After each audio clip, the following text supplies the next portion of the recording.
Hey, welcome to another episode of the Launch Sequence Podcast, episode 48 this week, with a friend, TheEradicator, another YouTube content creator and Star Citizen, and has been happy enough to sit down with me for a morning talk about the things that make Star Citizen, Star Citizen. How have you been? Hey, hello. Well, thank you so much for inviting me. Been tired, lots of work, but it's good to be talking about Star Citizen, and hopefully we're gonna have a lot of fun today. Oh yeah, I think we will. Thank you, by the way, for joining me for this one.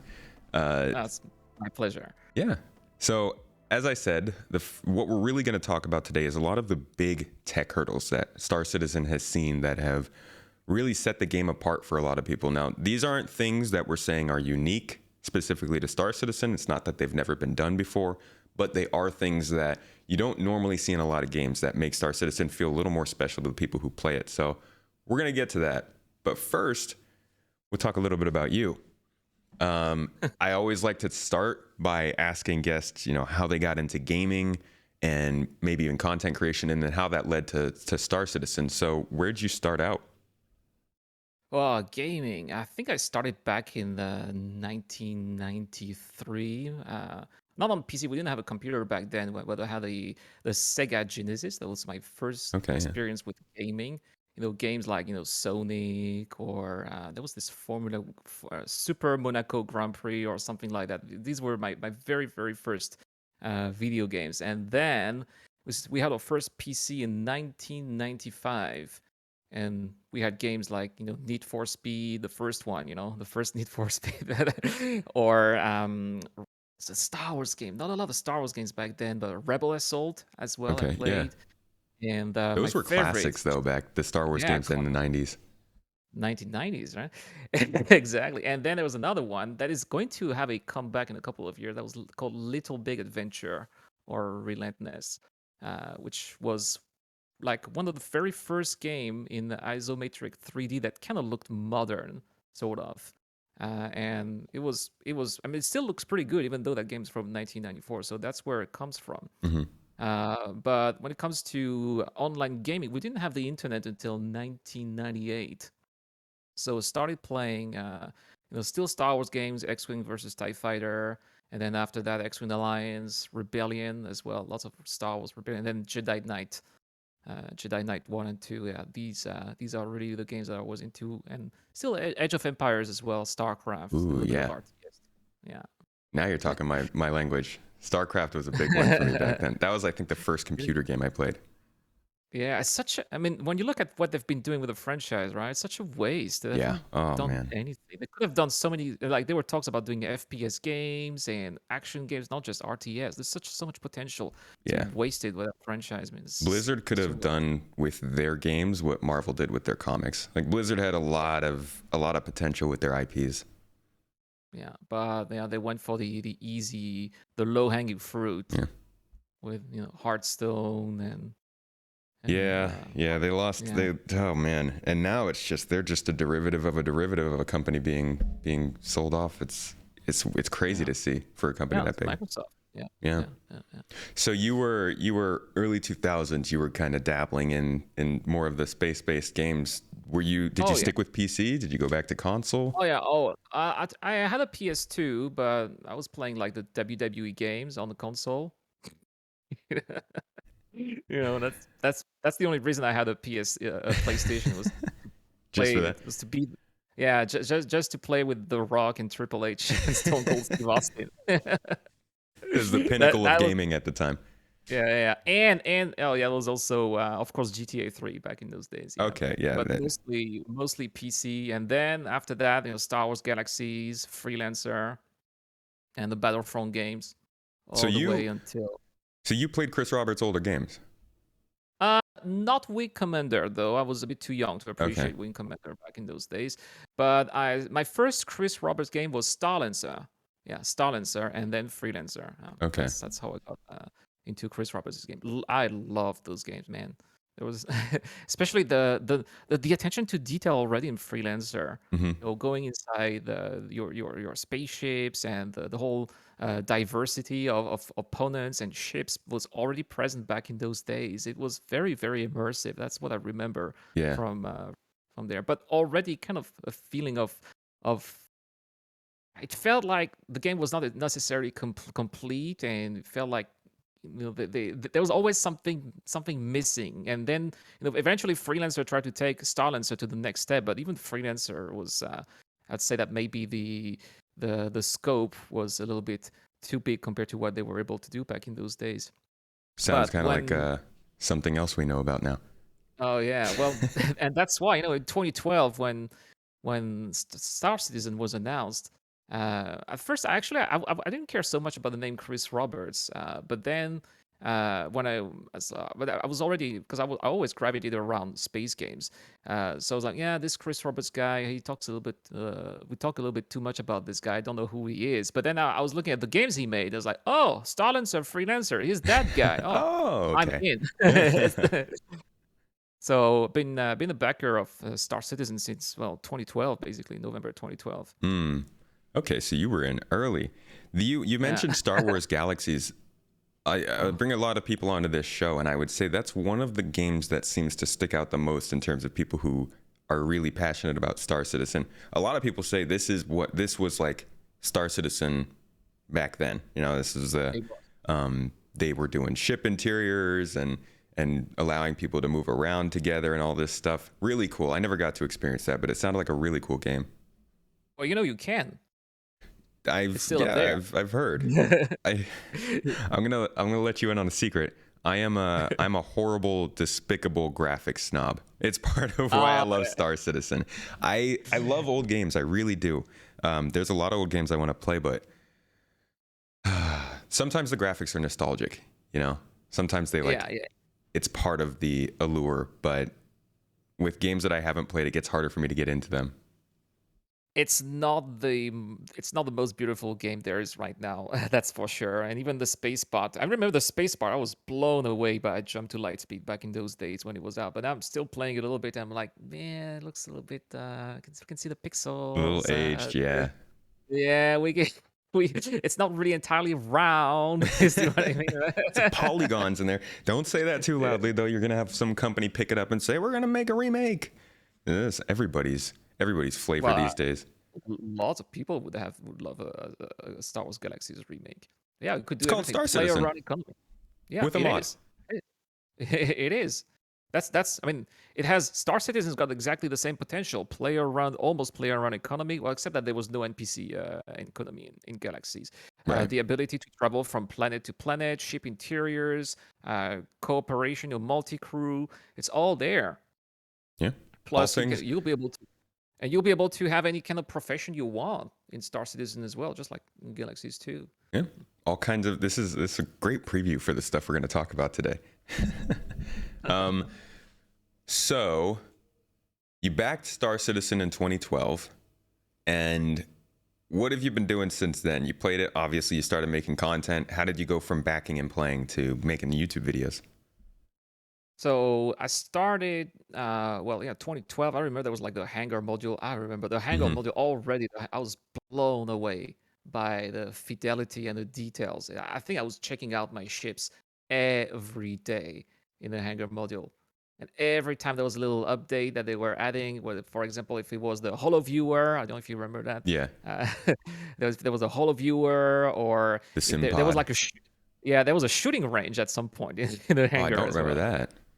Yeah, there was a shooting range where you could shoot a ship weapon onto a target. Oh. There was Hmm. yeah, racing the buggy in in the hangar as well. Oh, Yeah. I did everything, and then there was a arena commander with the first two maps, Hmm.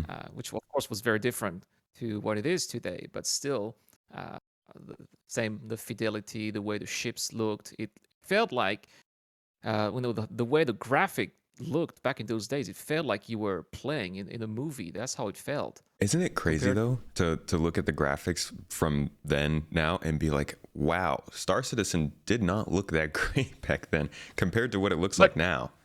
sure, but already back then, it was already Yeah. the It was best. it was great back then, but it's just It was insane how great. much graphics have moved in the last 10 years. Sure.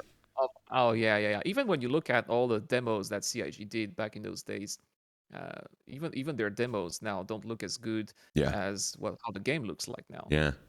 which is nice, For, well, which is cool. that was a long time ago already. It's almost well, some people say almost 10 years. This year is going to be 10 years. Oof, it's a long time. Yeah, So, it doesn't make us any younger, right? do you remember the R Corp, the Area 18 module we got? Oh yeah. I Remember remember. people racing gray cat buggies around there, running people over? Yeah. There was an early version of the hospital back in those days already Mm-hmm. in there as well. Yeah, they had the Mm. hospital, they had the customs checkpoint, and the plaza itself actually looked kind of similar to what we got It in did, finished. but it's actually funny to see that all those buildings ended up being in Lorville. Right. Yeah. Yeah. That building style, they used it. Yeah. And you know what? I'm betting that when because they're talking now about redoing the city at Lorville, scaling it up and bringing in the new buildings, I bet you they're going to switch some of that over to newer assets. Because it does kind of Yeah. feel like those Lorville, the Lorville cityscape is just what they had at the time. Yeah. I think so. I have a feeling it's going to look a bit more like the Holville, the CBD, the business district. I wouldn't be Mm. surprised You in think they're going terms to, of having those sleek rectangles, even more austere than what it is right now. you think they're going to bless the casual citizens of Lorville with the nice business district style? No.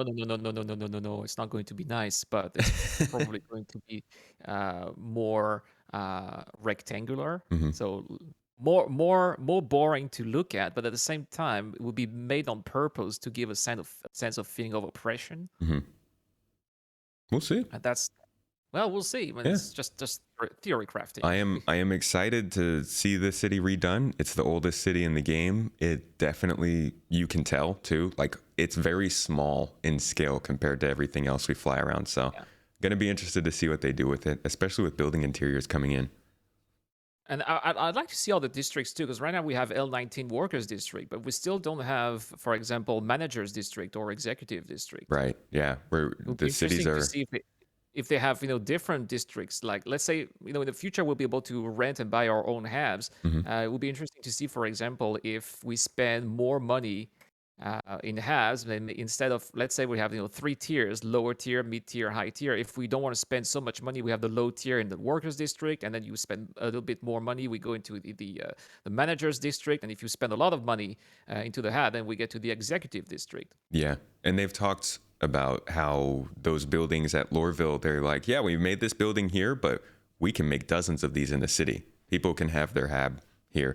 Who knows Yeah, how that's yeah. actually going to work, if they'll end up going with instanced tabs or not. But yeah, the idea of tiering up your apartment and using more money for that kind of stuff is going to be good because people are, you can buy ships. Ships aren't great for Yeah, progression. and people like RP. Some Hmm. people are excited about the idea of progressing throughout social status in the game as well. You start from zero to hero. So you start your game at the in the crappy hab, and when you're a hero, you have the penthouse. Yeah. I hope that when they finally start the game and they have like their new player tutorial experience all set up and ready to go, they just start us out in an outpost on a moon. They're like, "Hey, you're on this outpost. You're on this moon. There's nothing around you. Terra is up there in the sky and you have to get there. Here are the parts that you can use to repair your ship." Like a No Man's Sky start, but a little more Mm, civilized, Because mm. otherwise, I just feel like starting in the middle of the city is not as enticing. It doesn't show you what the game really has to offer. I'd rather discover a city by flying into it for the first time rather than waking up in it.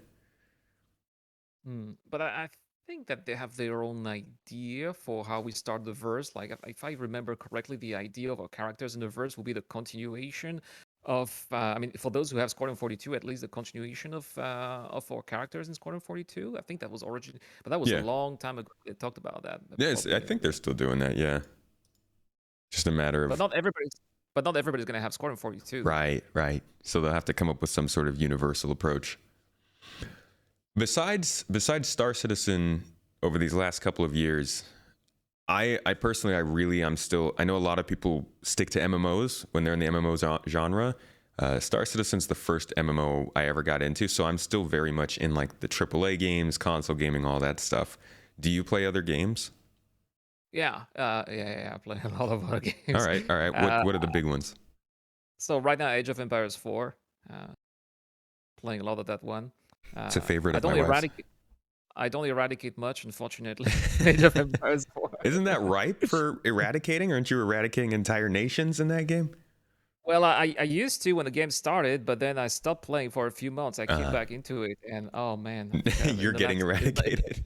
oh no, in the last 10 games, I only have 2 victories. Oof. It's yeah, the win-loss ratio is not good. Mm.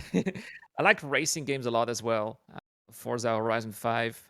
I'm really into it. I like the last single player campaign of Creed Legends. I haven't heard of Creed? Greed. Greed Legends. I haven't heard of that. Yeah, from Codemasters, the same company that makes the Formula One games. Oh, okay. I Yeah, that definitely was know a. Forza Horizon. Hmm. There's another one that I'm really looking forward to. Is the sequel to Test Drive Unlimited, which is coming up at the end of the year. There's a Test Drive sequel? Unlimited. Yeah, Ooh. Test Drive Ooh. Unlimited Solo Crown coming up in November. Okay. That's It will exciting. happen. They are going to recreate the entire Hong Kong island basically, and that's where the game is going to be taking Wow. place. That was the first game. That was the first racing game that I ever played that had online. Like you could go meet people. Yeah, That was yeah. mind blowing. The first Test Drive Unlimited back in 2006. Yeah. Yeah, that was Oh man, I played that a lot. and it was so beautiful that game. Yeah, that was great fun. I really loved that one. Yeah. Cool. So My favorite race. In that, I don't know if it was like, I still remember the name of the title was called the Mariner, and you had to drive. It was a time trial with a Lotus Elise, mm, and it was so hard. those cars are so small.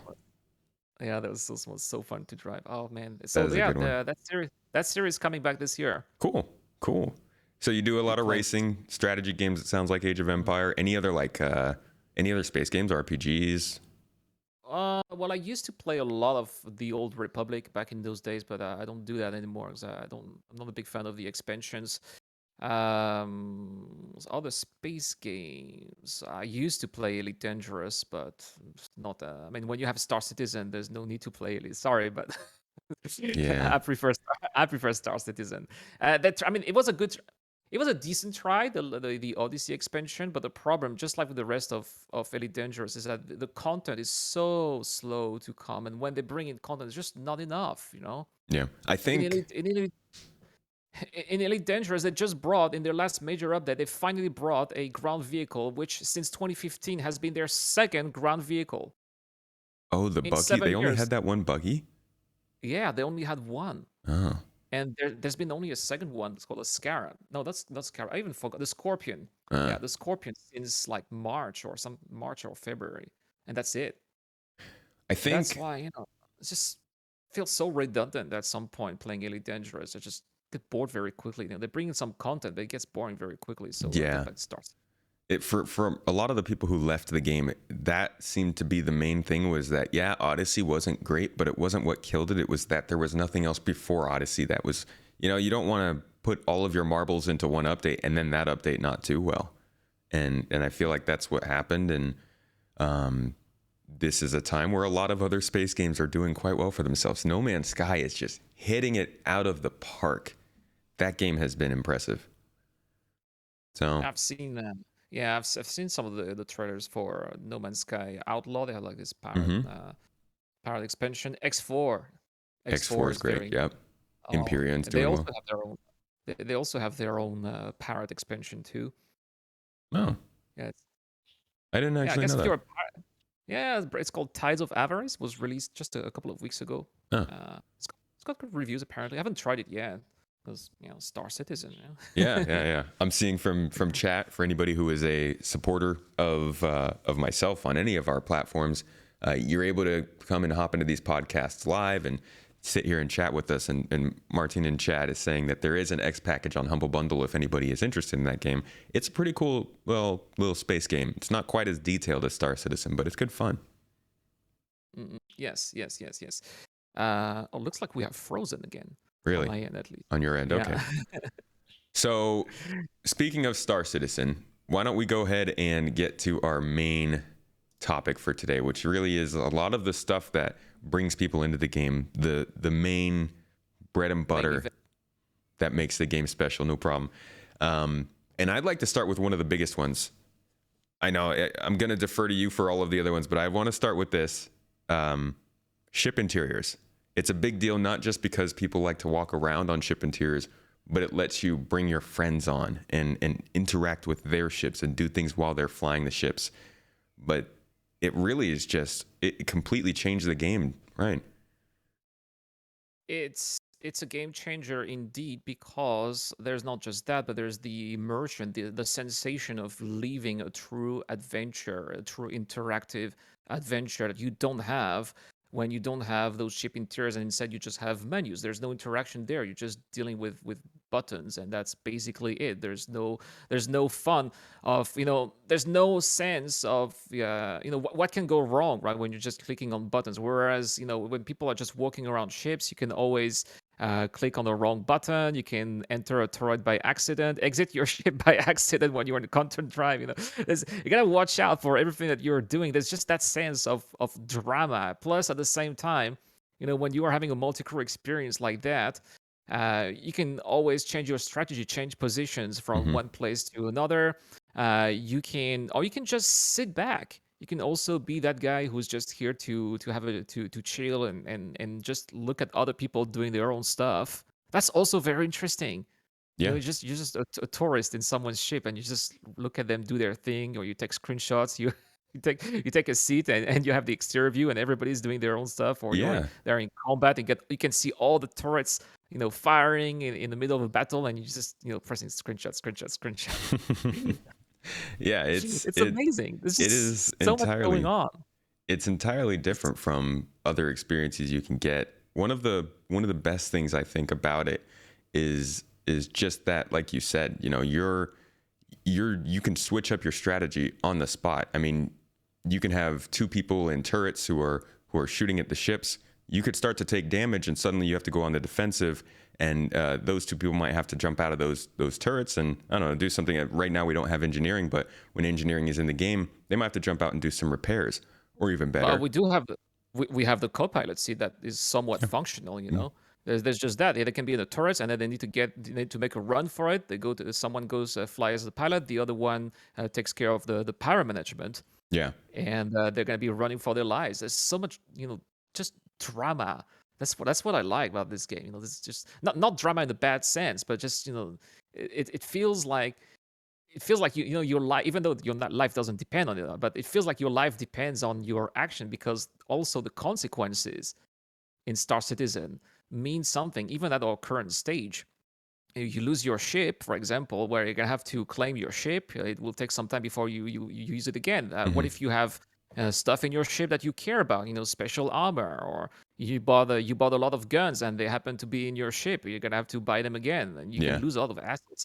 So it's also not just being able to go into your ship and do stuff, but it's also this idea of having, and in the future, especially when we're going to have physicalized inventory, it's going to be even more, not necessarily important, but more visually compelling. This idea that everything that happens in Star Citizen has consequences, and I think that your ship, what you do with your ship, is maybe what embodies the most this vision that Chris Roberts has, that he wants us to have a living, breathing universe in which you define your own actions, and you have to deal with it. There's no save button, there's no reload button. If you mess up, it is what it is, Hmm. and I The love this. emphasis, yeah, the emphasis on the importance of time is a good one. And you don't really think about that when it comes to multi-crew ships, but if you have three people in a ship who are all mining rocks, right? Let's say you have a four-person mining ship, the Mole, and you have three people sitting in lasers, and the rock gets overcharged. You now have to consider, well, how long is it going to take for one player to get from their mining laser to their pilot? Because they can't just Mm. hit a button, switch, do a magical Yeah. switch sheets animation and fly away. You now have to consider, well, okay, I have to get out of my seat. I have to run this far. I have to do all of that. There's a ladder there. And it adds to that sort of that sense that they really go for in this game of make sure you understand what you're planning for, or else you could get screwed. And There's that, that. yeah. There's that, and the planning. You were talking about planning. I don't know any other game in which planning is so important. in Star Citizen. I mean, It is. I mean, how many times have we had to, you want to run a little operation in Star Citizen? Let's say, for example, even a trade convoy at some point, even just a simple trade convoy, it can take you half an hour, 45 minutes to set it up until everyone's ready. We got all our gear, all of our ships. Starting from 3.17, we are really going to need our food and water, otherwise we'll die of thirst and and hunger. Yeah. It's and if you forget one thing, then you can put your whole group into jeopardy, and that is also something that's exciting too, making sure that they got everything, plus at the same time, the experience that you have when you are making the preparation. That's where all that work with the landing zone is important. You got to travel from one place to another. You're talking about time. It does take time. You need to take the train. Yep. You need to make sure you visit the right shop. Hmm. Where you want to go to a shop, you want to buy something, but oh no, they don't have what you need. You need to go to this other shop somewhere else. Yeah. Yeah, you got to fly across the system. And yeah, the amount of planning that needs to be done is, and it's not super hardcore. So this paints the picture that you just can't do anything in Star Citizen and make a mistake. They give you a lot of leeway. You do something, you make a mistake. A lot of times the game will tag you. It'll hit you to warn you. Maybe you walk out without a helmet on. You start losing it. You don't just drop dead. You start losing air, and you have some time to get back into non-vacuum. But there is definitely emphasis on making sure you're planning your actions out, and I fall victim to that a lot when I'm streaming because I crash, I die, I burn, I suffocate. It's bad. It's all That's bad. why people watch us. They want to. Yeah. They want to see that we're just like them. Yeah, exactly. They don't have to go through it. I have a death counter on my stream that we make sure to keep track of how many times I die. But one of the other cool things about being able to just go into a ship interior is that this is a space sim, yes, but we can all agree that from 2013 till now, it's gone from being a space flight sim to a living in space sim. And the fact of the matter is somebody can jump into this game and never fly a spaceship and still reap 60% of what the game has to offer. They can play all kinds of gameplay. They can support other people's spaceships. They can be crew on a spaceship. They could spend all their time on planets. And that kind of choice, that kind of opportunity is just, I feel it's unmatched in the genre right now. That's exactly what I try. What I do. I don't like flying. like Obi-Wan. Obi-Wan doesn't like flying. I don't Oh like yeah. flying either. It's just I'm not very good at it, and it's just I'm more into the FPS side. So that's whenever I love just crewing, being in the turret, just being in the turret. When you're a turret, that's the fun part. You don't have the pressure of crashing your ship Yeah. or or doing a mistake. It's like, all right, it's your ship. You do you, I do me, and yeah, it's like you have all the benefits of playing Star Citizen without all of the risks. You Yeah. see what I mean? Because otherwise, everybody's going to be shaming you. Exactly. But at the same time, even though I'm not a big fan of flying ships. In not necessarily in Star Citizen, but the genre, I prefer FPS combat. But still, despite that, it still is a pleasant and fun experience that is compelling, and you still get a lot of great moments. You're just flying on planets. What I like the most when flying is just the approach. You're approaching a base, and you do a nice little landing, and then you feel so satisfied because you didn't bump your ship, or Yeah. or it perfectly aligns on the pad. You look at that, you're like, oh yeah, perfect. An NPC could have done that. Yeah, it's so cool too when you see another ship flying in, or you're in a ship and you see another Oh one, yeah, and you see people on board there kind of moving around, and you realize that like all these ships are just their own little boxes, little containers flying around that people can do whatever they want in. It's always people very doing their own impressive. stuff. Yeah, and in the future, it's not just gonna be us; it's gonna be the NPCs as well. Right, right. Uh, And I think and when that happens, Star Citizen is going to look very, very impressive. I feel alive finally. Yeah, But I think yeah. that's a great segue into another point from the list, actually, because you were talking about landing, and what goes hand in hand with that is docking. And docking, I think, is one of those features that kind of came in, and it was cool. It was a big deal, but because it's so limited, the how big a deal it actually was, it was kind of watered down. Like they finally managed to figure out how to connect two physics grids containing people doing their own thing together so that you can transfer from one place to another. And watching it actually happen is really cool. But I think that we still need a couple of tech. Like for example, I think that we're gonna need the cargo refactor. It's Hmm. gonna be much more important when the cargo refactor is gonna be here, and especially lots of people are gonna be flying whole seas.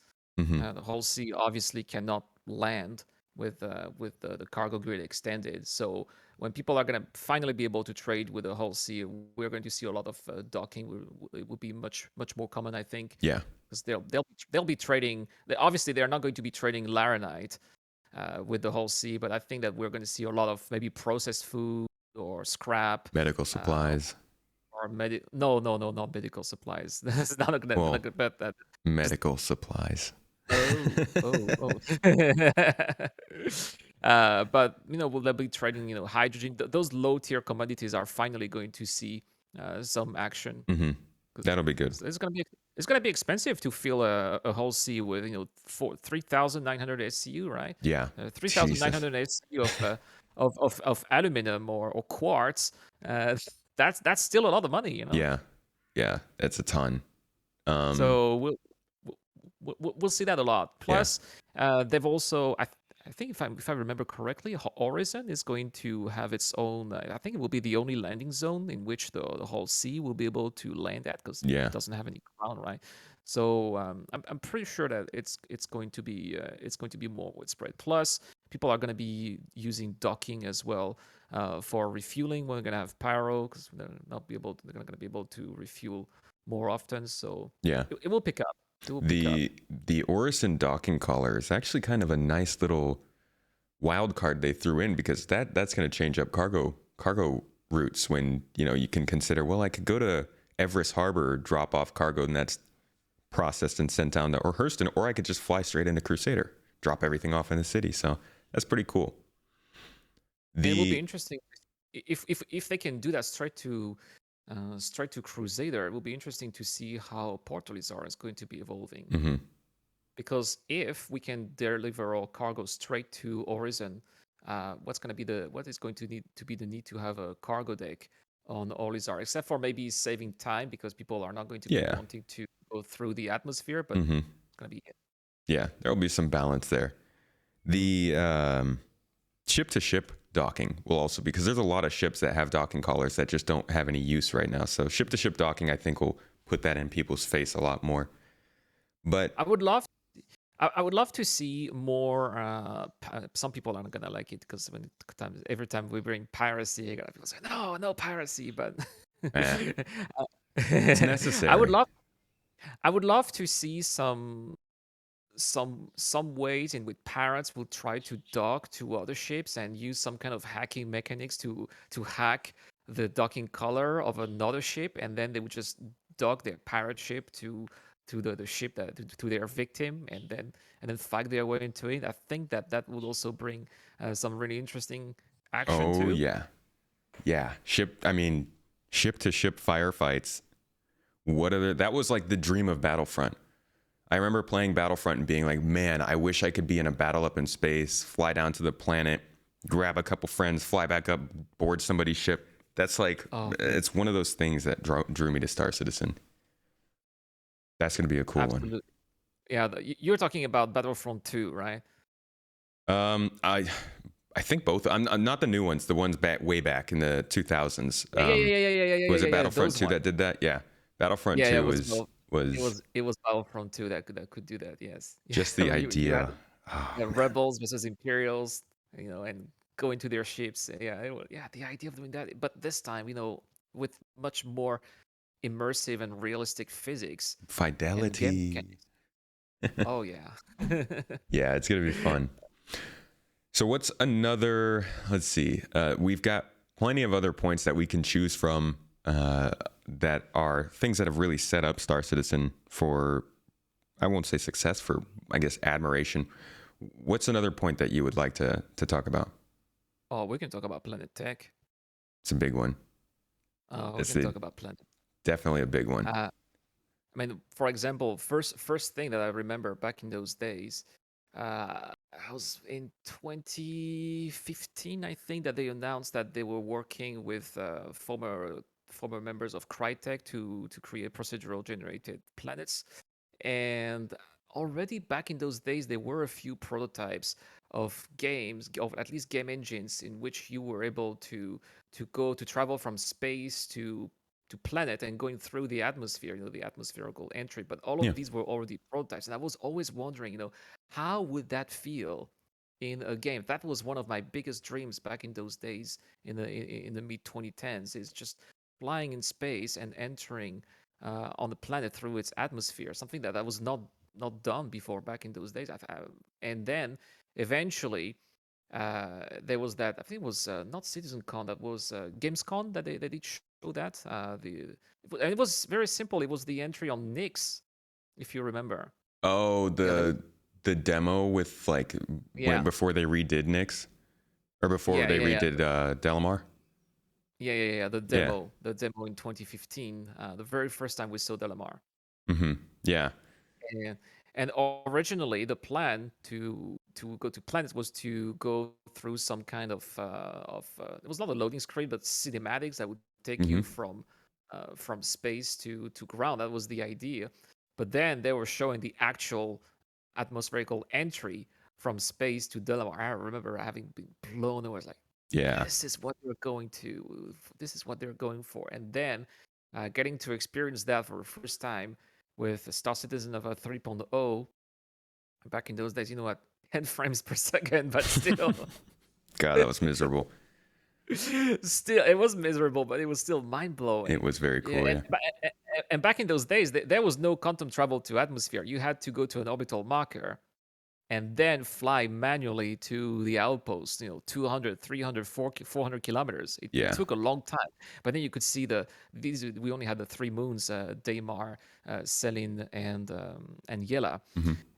plus Delamar, and you could see it getting closer and closer and closer and closer, and then you would already see the effects around your ship, the little flames going around your cockpits. It was the early version of ship entry, Yeah.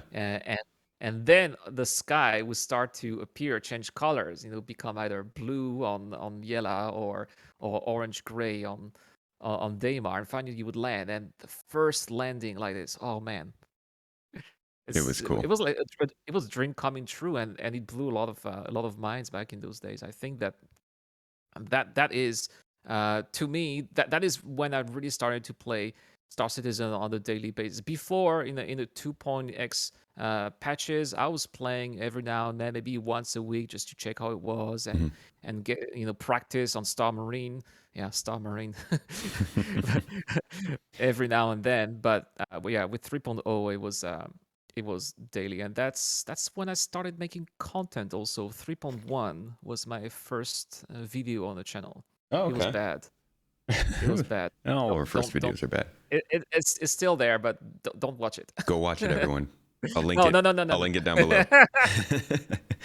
The I Planet didn't. Tech. I didn't even. Yeah. So yes.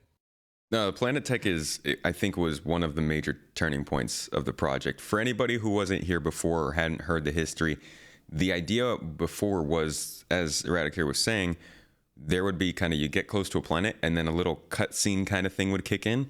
You can actually still find a model of this on CIG's website or on the YouTube, but it would essentially just show your ship flying down into the city, landing, and then you'd be given control again. You'd get off the ship and go into the city. It's like a very traditional way of doing it. And what people were kind of doubting, weren't sure if it was going to work, was could we actually fly into these cities and land? And it ended up being a thing, and it completely changed the game. I mean, like you said, the amount of detail that you get from flying down and seeing the flames whipping past the windows, the the details that come up on the ground as you get closer, the clouds. Now we have a cloud layer that you dive through and see. It blinds you. It adds so much to the experience, and it's just unlike anything. It's so cool. It is, and then you go through the clouds, and then the city appears. Yeah.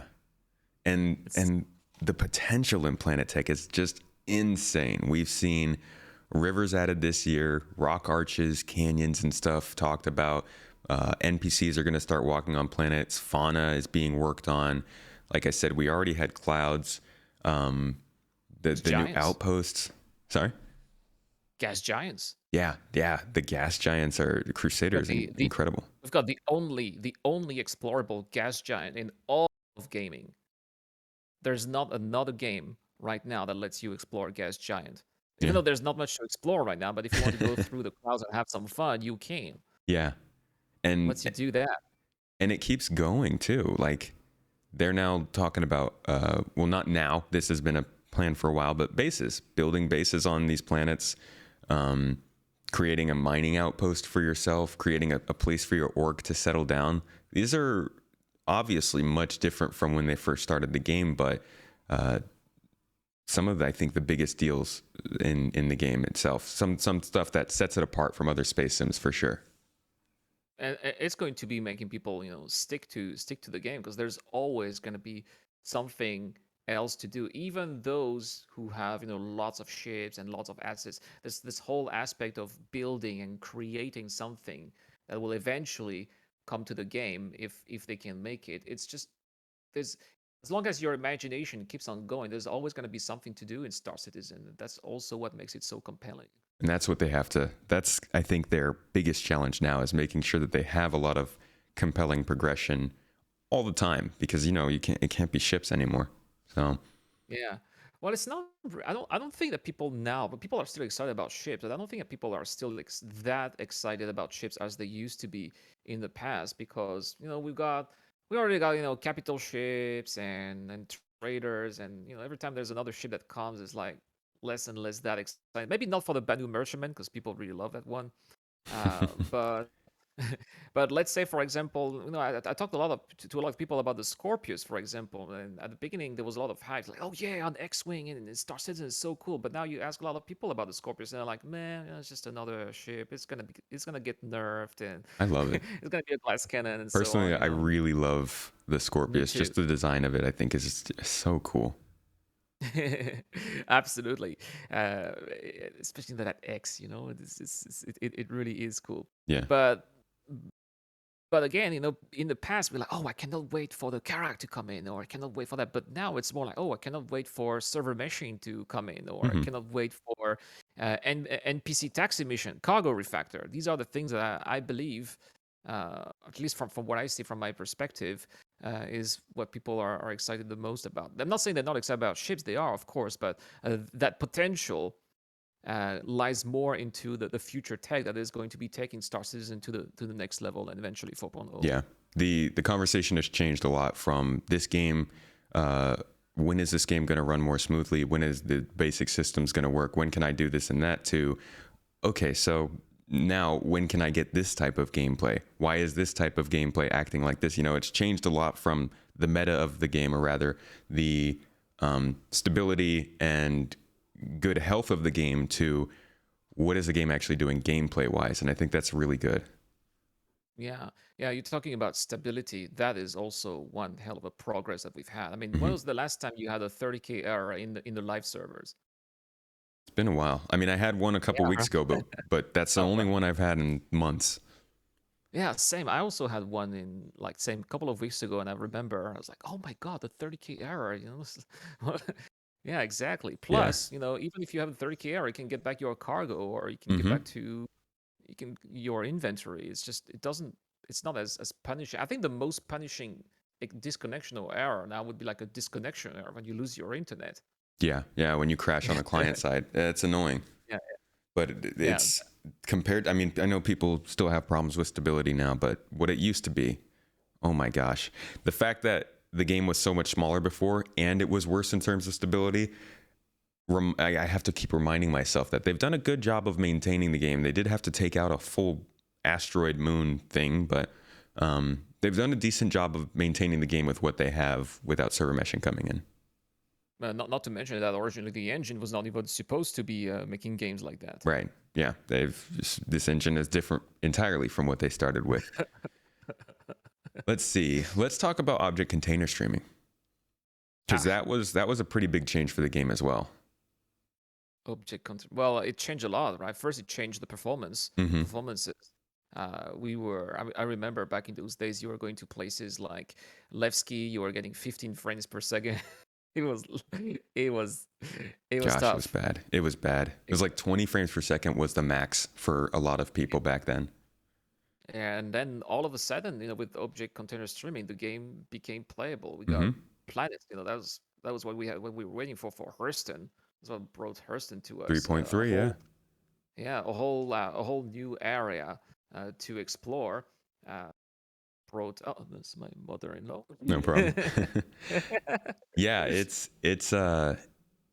really did change a lot, and it kind of created that what we talked about ships being their own sort of self-contained areas that people could interact in and do things in. It's kind of the same with object container streaming. That was what did it for ships, for planets, outposts, all that stuff kind of helped localize your performance so that the game was able to run a little bit better.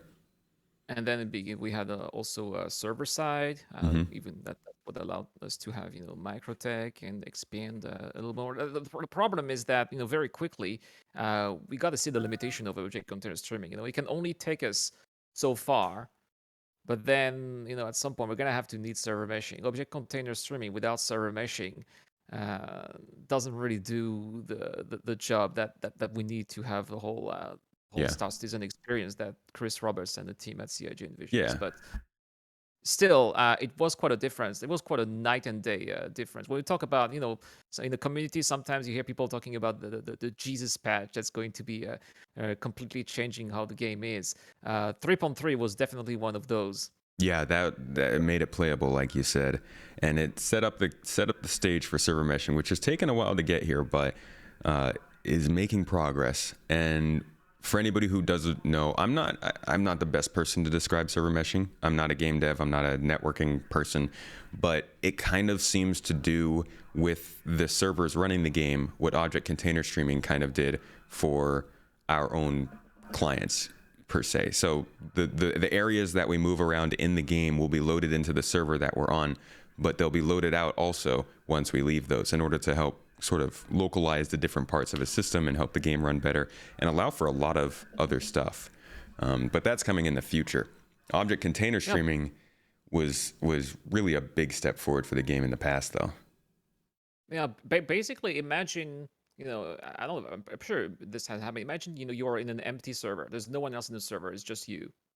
And that's when you get to experience the best frames. Mm-hmm. Everything's working is working so smoothly and so perfectly. That's basically how it's going to be with server meshing, because each area you're going to be going to will be its own server with just you and all the other people that would be around it. But that's basically going to be it. It's not going to have to take under consideration the other things that are happening with other players in the other side of the star system. It's just going to be your own location with the people who are there.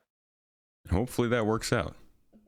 Yeah, hopefully. Well, at the I think at the beginning it's just going to be there. If I remember correctly, at the beginning, if they're only going to have like one server for Pyro and one server for Stanton, and you'll be able to switch from one server to another, which are going to be the Star System. I think that's the plan. Could be wrong. I'm sure Yeah, it's going to be static at first, and it'll be a process over time. It's not going to be like a Jesus patch, like you were saying, or anything like that. It'll be kind of a process, and we'll hopefully by end of next year see some pretty good improvements from it. Yeah, but it's also, speaking of improvement, it's pretty interesting to see sometimes how improvements can be noticeable. Did you notice that the frame rate in 3.17 PTU is so much better than 3.16? I would if I could play it. Oh, yeah. I have not. Sorry. Unfortunately, I don't really play outside of my streaming and this computer that I've got over here. I'm currently in Turkey, but the computer that I have over here doesn't have all my main stuff in it, so it can't really run the game and the stream at the same time, and my laptop's not holding up its own. Yeah, I know how it is. That's how I live stream too. I only have one laptop that's 3 years old. And, it's rough. Yeah, the performance. Yeah, people tell. It's oh, Erad, your frame rate is so low. Why? It's like, well, running the live stream at the same time, Yeah. The worst part is when people come into your stream and assume that's how the game runs. It's like, no. Yeah. Trust me, this is bad. Mm-mm. So Yeah. related to server meshing, another technology it kind of is in the same conversation as object container streaming, server meshing, and all that kind of stuff. But the iCache, or rather, what has sort of succeeded it almost, it seems, the entity graph, what they're using to kind of track all the objects that we can use, give to other players, sell to a store, salvage and pull off the hull of a ship. It's kind of the the address book, Persistent. if you will, for everything in the game, and it's a big deal. What are your thoughts on that? I knew that it was there, but I would say that the first time I really realized that it was working was during Jumptown 2.0. Mm-hmm. And I remember having done something. I was like, and I remember in the chat as well. That was on live stream. I remember in the chat people said, "Oh, it's not gonna work. They're gonna despawn. You're wasting Yeah. your time." So what I did is I stole a ship in Jumptown that had boxes inside, Mm-hmm. and then I took the ship to an air shelter on Daymar, and I dropped off the boxes under the shelter on Daymar, and then I returned to Juptown. I returned the ship to the guy, but there were no boxes, obviously. Did they know you took the ship? Yeah. In the chat, they're Okay. like, "Oh, where's my ship? Someone stole my ship." And I was in the chat, said, "Sorry, dude. I'll bring it back, but you won't have your boxes." See, now that And is, it's so cool because, you know, and I know a lot of games do this, but the fact that you go into Star Citizen and you technically don't own anything. I mean, you own things, right? You can go and buy a ship, or sorry, you can buy a weapon and put it on your ship. But if you take that weapon off your ship and you drop it somewhere, and it lays on the ground for, you know, a couple minutes or something, somebody else can come by and pick it up and it's theirs. You know, it's not, you can't track it, you can't find it, you can't follow it. And that adds a lot to that sort of planning and careful gameplay that we talked about. But man, it opens up the possibilities for, like you said, piracy and other things so much. Well, this has happened to me quite a few times. Sometimes I just go to some places, outposts, and I see a random corpse. Like someone just died there. Someone just died there, and they have all their equipment, all their gear, subscriber items. It's all there, and they've been here for I don't know how long. Just pick it up. Yeah. And it's so back still, go ahead. so back to those boxes. Mm-hmm. So after that, so I returned the ship, and I tried to I tried to load more boxes into my own ship. Eventually, some other people came, and I died, and I respawned at the other side of the star system. And I was like, "Oh man, I wasted so much time." And then I remember, "Oh no, there are my boxes already on Daymar. I wonder if this." And that was like 2 hours later. Were they there? So I go back. So I go back to the H shelter, exactly where they were, and yes, they were still there. Wow. See, The that box. wouldn't have happened like a year ago, 2 years ago. No, it would not. No, That's, they would have despawned, yeah.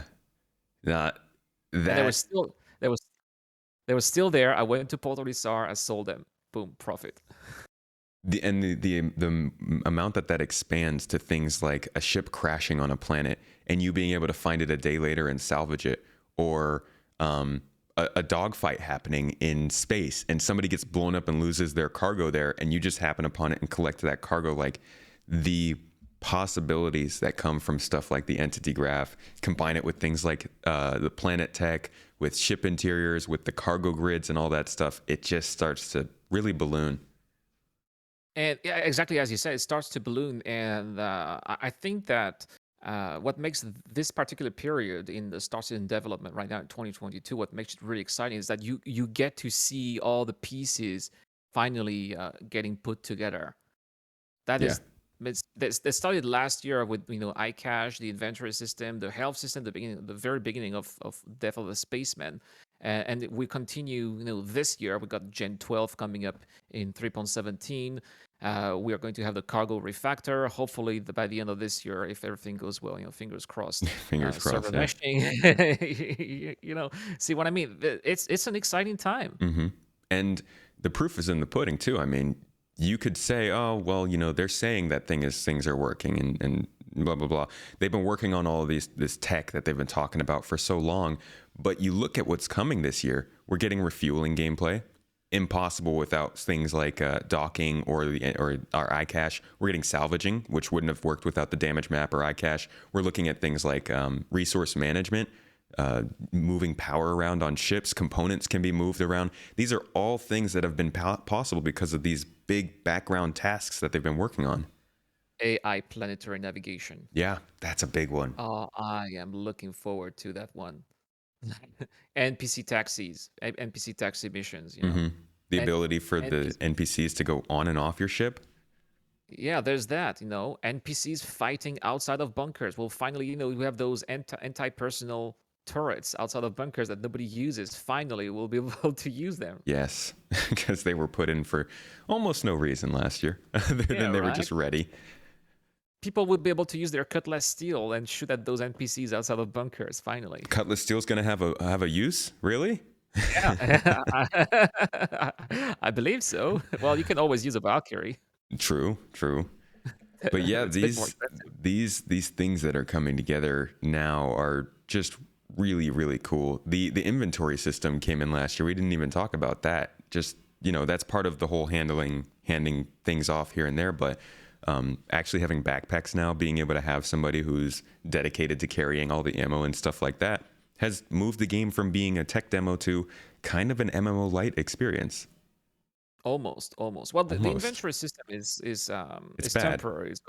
It's bad, yeah. But the reason why it's bad is because it's temporary. Why would you fix something that they're going to be changing or completely removing eventually anywhere? So it makes sense because we're gonna have everything will be physicalized eventually. That's the interesting thing to me is it's not a great inventory system, but it also looks like something they want to keep around. So I'm still kind of on the fence of wondering, are you guys actually going to remove it completely? Are you going to try and keep some of it in there? How is this going to work I fully? think I think that they are going to be keeping some part for, let's say, like you pick stuff from your backpack, maybe like your personal inventory, but eventually you're gonna have to be moving your stuff physically from one place to another. Yeah. They are going to be, for example, it's going to be completely changed for armor. Right now, you pick some armor from some loot boxes. It's just a box. Yeah. Whereas in the future, you are actually going to be really seeing the piece of armor that Hmm. you are taking or putting on. Same with clothes. Uh, you're looting clothes. Same. It's just a box right now. Whereas in the future, you're actually going to be seeing that clothes being folded or not folded with that clothing technology that they've displayed back in 2019 for that CitizenCon that year. Eventually, it's going to be happening, but yeah, Yeah. it takes time. Yeah. Putting guns on the gun rack. If you need to bring a bunch of guns to Yeah. your friends, you can't just pop it in an inventory and go. You got to put the guns on the gun rack, put the ammo in the bags. It's going to be a slow game. That's for sure. But But it's like a second life in space. hmm You know, it is. l- It's but some yeah. I know that some people don't like it. There are some people who want to have everything quick like just like this. But that's not how Star Citizen is. It's not Chris Roberts' vision. He's always he's always been into all those little details and. Yeah, it's a different kind of game. Mm. And there are a lot of other things that we didn't really touch on that even that have come up recently, like we were talking about the quantum economy system starting to come in. This is something we've been hearing about for a long time. The gosh, it just slipped my mind. I think you were saying Gen 12 is also a big thing 12. that's coming in. That's taken a while. The reputation system is one of the biggest ways for us to progress. That just started last year, and it's already definitely made the game a lot more fun with variety. We haven't even touched on mission givers and the way that factions work with that reputation system or anything. There's a lot of stuff. There's a lot, but I do like the topics that we touched on today that really kind of set Star Citizen apart. Was there anything you wanted to finish up on? Oh, we talked about a lot of we talked about a lot today. No, I wasn't in my background, so it's upside down. No, just thank you so much for having me here today. It's been a blast talking with you, and it's something that I've been wanting to do for a while. So Yeah. again, thank you. As I Yeah, it told you was. before, I've been following you for a very long time, and it's been an honor to be chatting with you here. Well, that reminds me. I was going to talk about. So we've actually met in game before. Before Oh, I was making content, I remember it was when we were still limited to Crusaders. So this must have been 2018 2018, I think. Yeah, 2018. And I was flying around. I don't remember what I was doing, but I just remember that you were in chat. You were trying to eradicate. You were trying to find me because we were talking back Really? and forth. And I don't remember what ended up happening, but I just remember I think you were looking for bounties or something. Does that sound familiar? Is that something you do? Uh, Or is yeah, that yeah, another yeah, yeah. Eradicator? No, no, no, no, no. I do. I am a bounty. I do bounty hunting in Yeah. Star Citizen. Yeah, and I remember you were trying to track me down, I think. I was like, who is this guy? And I found you a little bit later on YouTube. But that always stuck with me. That was the first thing I remembered from your name. And I was just it's cool because like it just shows how small the community has been, how like compact we've been. Even in the last couple of years, I started to realize that I see people that like don't sound like a 2018 Star Citizen, and I'm like, this community's growing a lot. Because there was a Yeah. time when you could jump on, say, Reddit, right, and you would see a post, um, a popular post, and everybody in the comments would be talking about, oh my gosh, I know this, like that, just having comments that show that they're very familiar with this stuff. But a lot more in the last year or two, I see a lot of people hopping in and being like, what's this all about? What are you guys talking about? What's Delamar? Yeah. And I'm like, whoa, Yeah, game's yeah, yeah, growing. yeah. Well, lots of people have been, well, especially now that the game is more playable, Hmm. it's much more pleasant experience. You see also a lot of more famous YouTubers or streamers Oh who yeah. have anything to do with Star Citizen playing the game and influencing. There's this term, being an influencer. Hmm. That's really what it is. They like the game, they show the game in a positive light, and all of a sudden you got thousands of people joining the game because they've managed to convince this amount of people with their millions of views. So definitely, it is much more content friendly, so that it's going to be attracting more people, Yeah. and at the same time, it's also more gamer friendly as well. Yeah. So it definitely makes sense, and we see that when you look at the funding chart, for example, how the game is being funded. This year, breaking record after record again. You get, I think Montoya talks about that a lot Hmm. in his Yeah. channel. It's not because of old backers like you and I. I mean, we do contribute maybe a little bit, but these are all those new players who are jumping in. They're excited about the game. They think it's cool. They want to fund it a little bit more. They want to have all those ships that everybody else has because they've been there for many years, right? Yeah. they So the that game is attracting a lot more people, and they're selling less concepts than they used to. I mean, they're making more money selling less concepts. So it kind of shows that it's not just that people are buying more ships because they're getting more excited. It's just that the amount of people who are getting involved in this is growing very quickly. yeah. There's more. Plus, at the same time, it's not like they already have a lot of ships of old concepts to be finalizing. Right. So that's Yeah. okay. My, They got to get to that my backlog. mother-in-law, my mother-in-law doesn't give a shit that I'm having a That's chat okay. with you. If she wants to join us for the show, feel free. Anybody who's listening to the audio podcast, his mother-in-law keeps walking past. Living Room Podcast. Oh, yeah. But anyways, this has been the Living Room Podcast special with the Eradicator. We had a lot of good talks about some of the stuff that really sets this game up for success and makes people a little more passionate about this in other games. Now, like I said, none of this stuff is new tech that's been invented. It might be, I don't know, but none of it, we're not making the statement that no other games do this, but this is what a lot of people really admire about this game. And to be honest, there's a lot of stuff we didn't touch on that we'll have to get to at a later episode. But Eradicator, thank you so much for joining me for this talk. And Thank you for inviting me. of course, it was your video that really inspired this show. I'll link that down below. But a video that he talked about just the major tech advancements that people really love, and it struck a chord with me. I wanted to have a conversation about it, so thank you. And Thank you. besides that link, if you could tell people where they might find you, what content you make online. Uh, well, I got the YouTube channel, and I also have a second channel where I talk about gaming in general. So there's no Star Citizen on that second channel. There's a third channel where I translate my videos in French. If you have any French-speaking viewers, then they'll be interested in watching that in French. Yeah, Otherwise, I try to live stream maybe 3 to 4 times a week on Twitch. Also, yeah. cool. And we'll have all those links for you guys down below so you can check out that other content. But thanks again so much for joining me. And for supporters who are watching live, if you'd like to support this podcast, we keep it ad-free on the audio side. And that support also helps cover the Twitch stream, the YouTube channel is really my family. It's our only income, so it helps us a ton. And it gets you some exclusive videos every month I release. So consider checking those out down below as well. But I'd like to thank everybody for coming to another episode of the Launch Sequence podcast. We have another great one coming up next week. And really, it's going to be speeding up and hitting some pretty big episodes leading up to Invictus week. So make sure to subscribe, leave a review if you like it, and come back for the next one. But until next week, we'll see you guys later.